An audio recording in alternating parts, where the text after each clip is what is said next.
Nous pensions connaître l'histoire de notre univers. Une histoire qui commence par un bang, suivi d'un long âge sombre, puis, lentement, patiemment, les premières lueurs.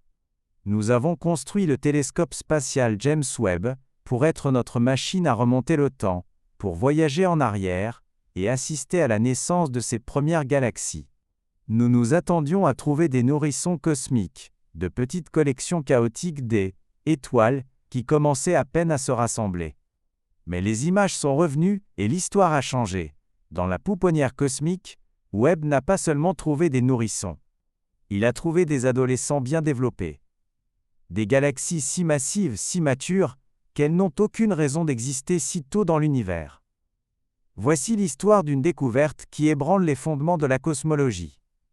Pourquoi les premières galaxies sont-elles si incroyablement grandes? Pour comprendre le choc, il faut d'abord comprendre la recette. Notre modèle standard de la cosmologie, connu sous le nom de lambda CDM, nous donne une recette pour construire des galaxies. C'est ce qu'on appelle la formation hiérarchique. L'idée est simple et élégante.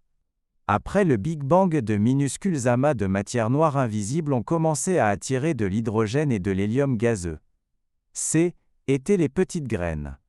Sur des centaines de millions d'années, ces petits amas ont fusionné pour former des amas légèrement plus grands. Et ceux-ci ont fusionné pour en former de plus grands encore. Pensez-y comme de petits ruisseaux qui se rejoignent pour former des criques, puis des rivières, et enfin de puissants océans. Dans cette histoire, les grandes galaxies, comme notre Voie lactée, sont le résultat de milliards d'années de ces fusions. Elles devraient être un phénomène de fin de partie. Puis, Webb a ouvert son œil d'or. Il a fixé des parcelles de ciel qui semblaient vides pendant des jours, collectant la lumière la plus faible et la plus ancienne. Et dans ces images, il les a trouvées. Des galaxies au nom comme GLAS 13 ou CEERS 93316. Ce ne sont pas seulement des objets, ce sont des voyageurs temporels. Leur lumière a voyagé pendant plus de 13,4 milliards d'années. Nous les voyons telles qu'elles étaient lorsque l'univers n'avait que 300 à 400 millions d'années, à peine 2% de son âge actuel. Et ce N n'étaient pas les petits bambins désordonnés que nous attendions. C étaient des monstres. Certaines semblaient avoir des masses stellaires 1 milliard de fois supérieures à celles de notre Soleil. Selon nos modèles, c'est comme trouver un gratte-ciel de 20 étages construit en une semaine. Décortiquons exactement pourquoi c'est un problème. C'est un embouteillage cosmique. L'univers est grand, et la limite de vitesse est la vitesse de la lumière. Pour qu'une galaxie grandisse, elle doit attirer du gaz de son environnement. Nos modèles calculent le taux maximal auquel une galaxie peut le faire. Les galaxies que Webb trouve semblent avoir grandi plus vite que cette limite de vitesse universelle ne le permet. Il n'y a tout simplement pas eu assez de temps depuis le Big Bang pour que la gravité rassemble autant de matière en un seul endroit. C'est comme si elles avaient sauté toute leur enfance et leur adolescence. Ce n'est pas juste une petite divergence. Les observations suggèrent que ces galaxies sont 10, voire 100 fois plus massives que prévu. Le problème n'est pas seulement leur poids, c'est leur forme. On s'attendait à ce que de nombreuses galaxies primitives soient grumeleuses et irrégulières, le résultat désordonné de collisions constantes. Pourtant, Webb trouve des indices de structure bien ordonnés. Certaines montrent même des signes de disques en rotation, le genre de structure stable que l'on pensait mettre des milliards d'années à se former. De plus, leur signature lumineuse suggère qu'elles ne sont pas seulement remplies de la première génération d'étoiles, buts étoiles enrichies en éléments plus lourds, carbone, oxygène, azote. Ces éléments sont forgés à l'intérieur des étoiles et libérés lorsqu'elles meurent.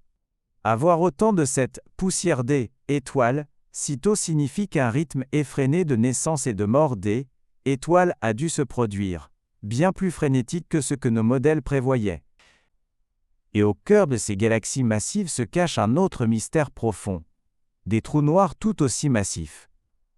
Nous savons que la plupart des grandes galaxies, y compris la nôtre, ont un trou noir supermassif en leur centre. Une grande question en astronomie est de savoir qui est venu en premier, la galaxie ou le trou noir. La galaxie s'est-elle formée, puis a-t-elle nourri le trou noir? Ou le trou noir s'est-il formé en premier, et a-t-il servi de graine pour la galaxie? La vue standard était la première. Mais ces anciennes galaxies ont des trous noirs qui ont déjà des millions de fois la masse du Soleil. Faire grandir un trou noir aussi grand, aussi vite, est un problème encore plus grand que de faire grandir la galaxie. Cela nous oblige à repenser cette relation fondamentale. La science est donc confrontée à un magnifique puzzle. Les observations sont indéniables. La théorie est remise en question. Quelle est la réponse? La première possibilité est que notre compréhension des premières étoiles soit fausse.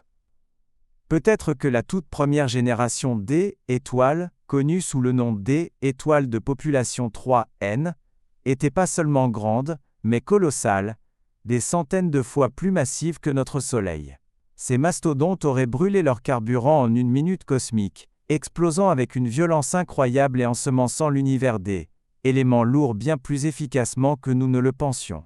Cela aurait pu suralimenter tout le processus de formation des galaxies, permettant à tout de se produire en accéléré. Une deuxième idée plus radicale s'attaque de front au problème du trou noir. C'est ce qu'on appelle le modèle de l'effondrement direct. Au lieu qu'un trou noir parte d'une seule étoile morte et grandisse lentement, cette théorie propose que dans l'univers primitif, des nuages gargantuesques de gaz primordial auraient pu devenir si denses qu'ils auraient sauté L, étape de formation, D, étoile, pour s'effondrer directement en un trou noir massif. Une graine de trou noir de plusieurs dizaines de milliers de fois la masse du Soleil. Si ces graines existaient, alors ce n'est plus un mystère comment les galaxies se sont formées si rapidement. Elles n'ont pas eu à se construire à partir de zéro. Elles avaient une ancre gravitationnelle massive autour de laquelle se construire dès le début. Mais que se passerait-il si le problème N était ni les étoiles ni les trous noirs? Et si C était la recette elle-même? Un nombre restreint mais croissant de cosmologistes se demandent si le modèle lambda CDM, notre modèle standard de la cosmologie, doit être ajusté. La nature de l'aile énergie noire, la force qui accélère l'expansion de l'univers, aurait-elle pu être différente dans le cosmos primitif? Le taux d'expansion lui-même pourrait-il être légèrement erroné? Remettre en question lambda CDM est un grand pas, car il a réussi à expliquer tant de choses. Mais c'est le rôle de la science. Lorsque les données entrent en conflit avec la théorie doit être réexaminée. Ces galaxies impossibles sont peut-être la clé qui ouvrira une nouvelle compréhension, plus complète, de notre univers. Ce n'est pas une crise pour la cosmologie, c'est un triomphe. Le télescope James Webb fait exactement ce qu'un grand instrument scientifique doit faire. Il nous livre des mystères. Il remet en question nos hypothèses et nous oblige à être plus créatifs. Le débat sur ces découvertes fait avancer le domaine à un rythme incroyable. Ainsi, alors que nous regardons ces structures anciennes et impossibles, si vous ne deviez retenir qu'une seule chose, c'est celle-ci. L'univers est plus efficace, plus créatif et plus surprenant que nous ne l'aurions jamais cru. Le premier chapitre de l'histoire cosmique est en train d'être réécrit, en direct, par un télescope à 1,5 million de kilomètres de la Terre. Et en parlant de réécrire les règles, et si Webb pouvait trouver quelque chose qui brise non seulement nos modèles de cosmologie, mais nos modèles de physique eux-mêmes? Rejoignez-nous pour notre prochain épisode où nous poserons la question « Télescope James Webb. Cette anomalie pourrait-elle être un trou de verre ?»